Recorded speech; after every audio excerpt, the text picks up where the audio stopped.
Hey guys, what's up? How y'all doing? I'm here to give you guys a recap on the new episode of Dragon Quest: The Adventure of Dai, which is on episode 37. This episode right here was actually really nice and slick, and it sucks that I'm gonna have to wait for about like 1 or 2 weeks or something. And you guys might be saying, okay, what do you mean by 1 or 2 weeks? I'll get to that in just a moment, alright? Actually, it's 2 weeks, but yeah. If anything else, let's just get this started. We have to it that Maam ends up actually doing a lot of damage to Zamsa's superior being form, and we get to know why. We get to know the secret technique that Maam was taught was a refractive wrist. We get to know how the Grand Master who teaches Maam how to use this ability involves a healing spell. And it's like this. You feed a plant a lot of water to give it nourishment and it'll be okay. But if you overfeed it or water it or something, it will collapse and be destroyed. It's kind of the same. It's kind of almost the same thing when it comes to like healing a monster or possibly healing someone. You overdo it, you'll end up destroying them. And we have to it that you don't have to use certain attack spells, and you could just use a healing spell, which is also called an overheal, which is actually much more powerful than the mid heal. The last time I remember seeing if I remember correctly, that when it comes to a mid heal, the full heal is usually like the next level of healing spell when it comes to the Dragon games, Dragon Quest games. But that aside, Maam later on been taught this technique because he trusts Mom's like good heart and just, because using this ability is very terrifying. Like the way how Maam is using this ability, the refractive wrist with the healing spell. She's either destroying the monster from the inside or just somewhere else, That's how devastating it is. Otherwise, she's over-healing him in a certain sense and damaging his body, That aside, we have to it that, they're trying to heal Dai right now, Pop and Chewie, who apparently they saved Dai from being eaten, or Mom saved Dai from being eaten, or saved him in the nick of time. We have to it that, there were some funny moments where Chewie's out of a good healing spell, but a Sparrow Drop Acorn might help out. And Dai's like, okay, that should be enough. Just give me that, and I'll give it all I got. As Dai understands what he's been doing this entire time, We get to see Mom doing a good fair advantage against Zamsa's superior being form, which is really cool. But, as always, there's always a weakness. When it comes to Mom's refractive wrist, it really focuses on her hands, and Zamsa decides to use his mucus whatsoever and blasts it onto Mom's hands so she can't use it, and Mom gets easily pummeled down, which is really sad but it is what it is. Sometimes when you have a powerful ability, there's always a major weakness to it, and I'm glad there is such a thing as that. And we had to it that Dai is taken to the Sword of Champions with Chewie, and we had to it that Pop, with the help of some guy in a ghost costume, ends up telling Pop to cast a fist spell on Mom's hands, and Mom uses her refractive fist and destroys the arm that belongs to Zamsa, etc. And we have to it that Dai will later on deliver the final blow that would defeat Zamsa once and for all. We get to know a little bit about Zamsa in this episode, when Zamsa was crushing Mom one time and put her on the brink of death or something.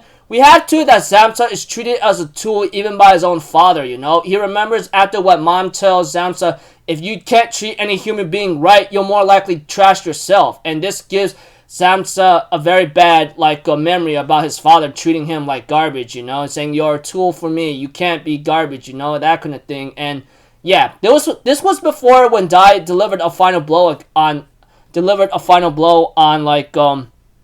Zamsa, And we have to it that, that Zamsa, therefore, was defeated, and therefore we get to know more about, the superior being form, down the road. As for the Sword of Champions, that thing was a fake the entire time, which really sucks, but whatever. We had to it, Zamsa revealed that he sent the Sword of Champions to Hadler, which I go, now that's even worse, because that kind of weapon, if it can handle Dai's, dragon power, then it's gonna be very bad, because without that kind of weapon, it's already bad news. You guys get the idea whatsoever, right? But that aside, we get to know about Zamsa down the line, you know, that despite what he did, his father won't shed a single tear over him or won't even care about him. But either way, he says, well, that guy is still my dad, you know, either way. Which is really sad and emotional because Dai seems to understand that situation. And as for Zamsa, his body disintegrates in ash, you know. We get to know about the major ugly, like, cost of, like, using a superior being form. Should you die or lose in that form, you will turn to ash and nothing is left, you know.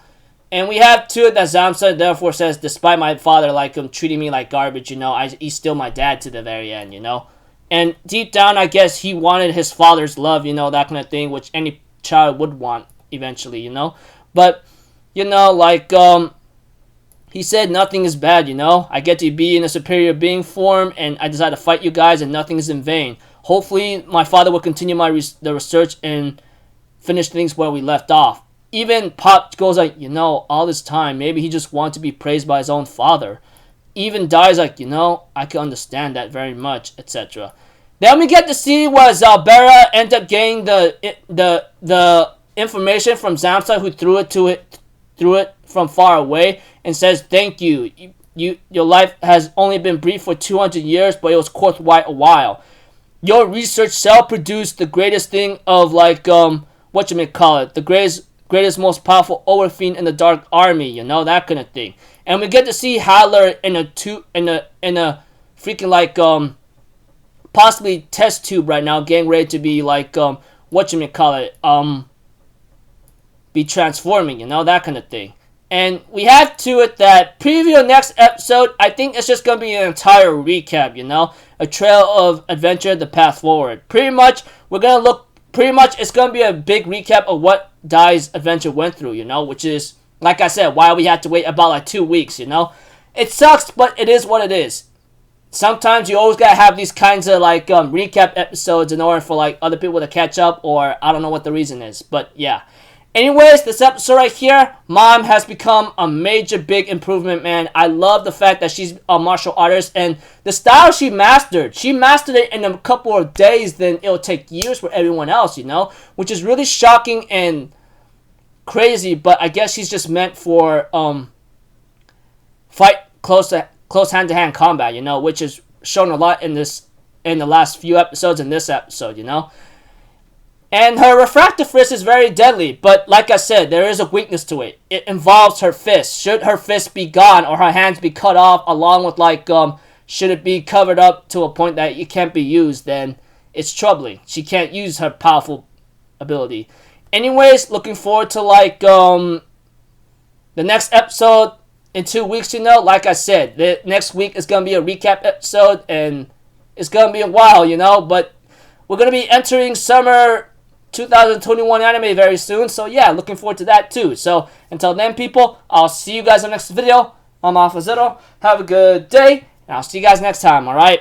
Peace out. Bye-bye. Toot-toot-toot.